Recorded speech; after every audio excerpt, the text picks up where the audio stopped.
commençons par rendre grâce à Dieu pour ces résultats. Donc, nous sommes partis en bonne santé. Alhamdulillah, nous sommes revenus aussi en bonne santé. Il n'y a pas eu beaucoup de blessures. On est venu avec des résultats très satisfaisants. 2 médailles d'or, 2 médailles d'argent et 4 médailles de bronze. C'est l'occasion de faire un bilan par rapport aux objectifs de départ. Donc, il y avait des objectifs en termes de médailles et des objectifs en termes de points marqués pour les athlètes qui devaient participer aux compétitions individuelles. Sur le plan des résultats, on a eu 2 médailles d'or. Je pense que ça, c'est très satisfaisant. Le classement final au niveau global, le Sénégal s'est classé 3e. Donc, on est monté sur le podium du classement global. Donc, ils défendent les couleurs nationales. Comme les karatékas aussi sont partis au Botswana défendre les couleurs nationales. On n'a pas 2 couleurs nationales. Donc, on a un drapeau vert, jaune, rouge avec l'étoile à l'intérieur. Quand le Sénégal gagne, c'est des drapeaux qu'on sort dans tout le pays et tout le monde scande le nom du Sénégal. Donc on oublie la discipline, mais on parle plus du pays et là c'est une question de patriotisme. J'ai l'habitude de le dire, n'importe quel Sénégalais qui s'engage à défendre les couleurs de la nationale, les couleurs nationales, tous les Sénégalais doivent être derrière lui, le soutenir. Parce que c'est ça l'esprit de patriotisme. Être patriote, ce n'est pas juste faire quelque chose pour son pays, mais c'est aussi non seulement défendre les intérêts de son pays, mais c'est supporter tous ceux qui défendent les couleurs nationales.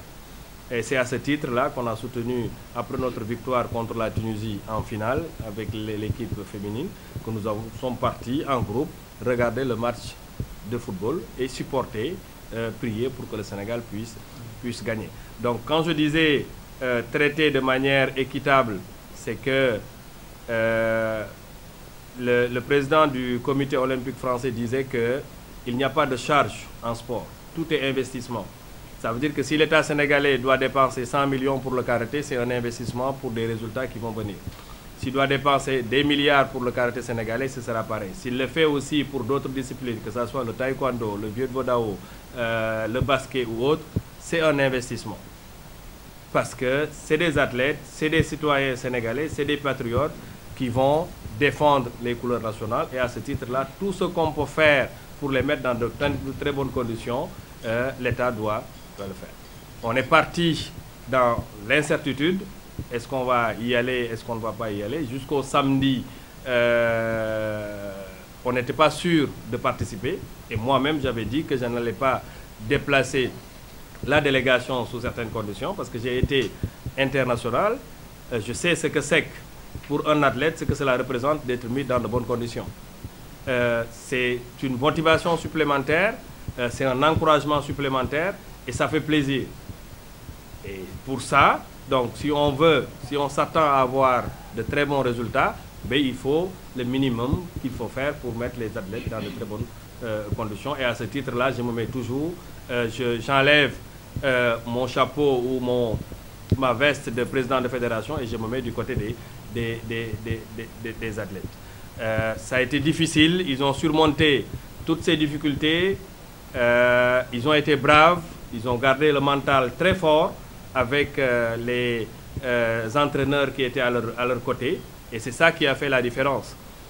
Ils auraient pu, une fois sur place, demander leur per diem avant de monter sur le tapis ou voilà, faire des critiques par rapport à la prise en charge et tout, mais ils ne l'ont pas fait.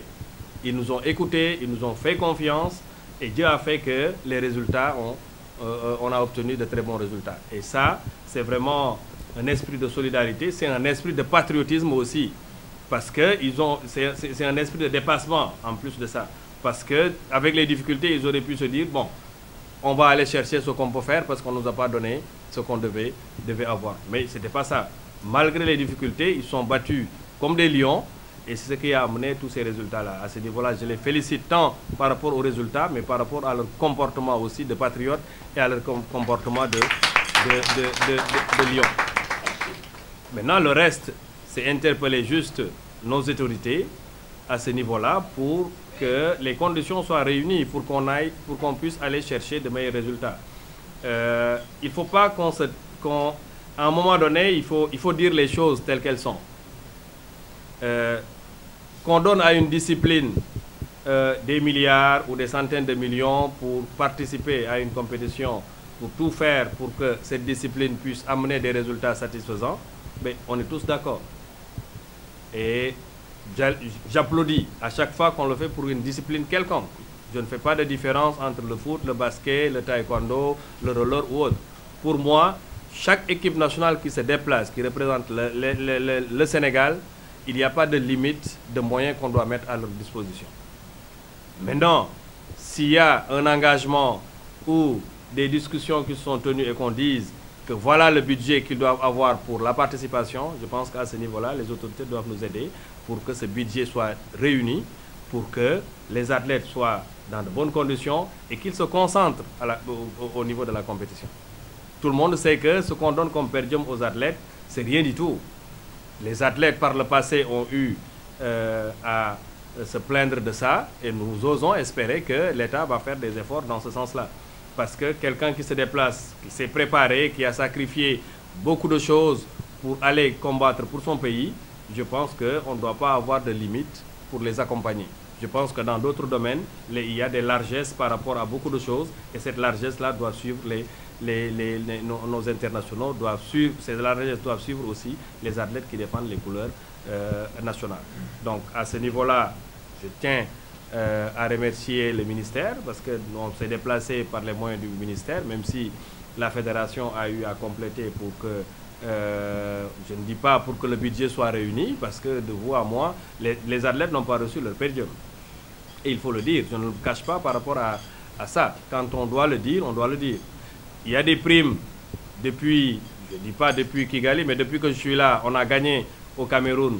L'année passée, on a fait plusieurs finales. Les primes n'ont pas encore été payées. La facture globale qu'on doit aux athlètes du karaté dépasse 70 millions. Mais je pense que si on avait même payé à ces athlètes-là ce qu'on leur doit, je pense qu'ils ne demanderaient pas de primes. Parce qu'avec ça, ils pourraient eux-mêmes se prendre en charge pour la préparation et se concentrer aussi pour les échéances à venir. Donc je pense qu'à un certain niveau, c'est Abdou Diouf qui disait qu'on def lu rëy ñu def lu rëy. Mais je pense que depuis quelque temps, loolu dafa jeex au niveau du Sénégal. Def lu rëy dañ koy je sais pas comment dire en wolof, dañ koy féetale boor. Am na ñoo xam ne bu ñu defee lu rëy am lu rëy, mais am na ñoo xam ne dañuy def lu rëy te kenn du leen faale. Et je pense que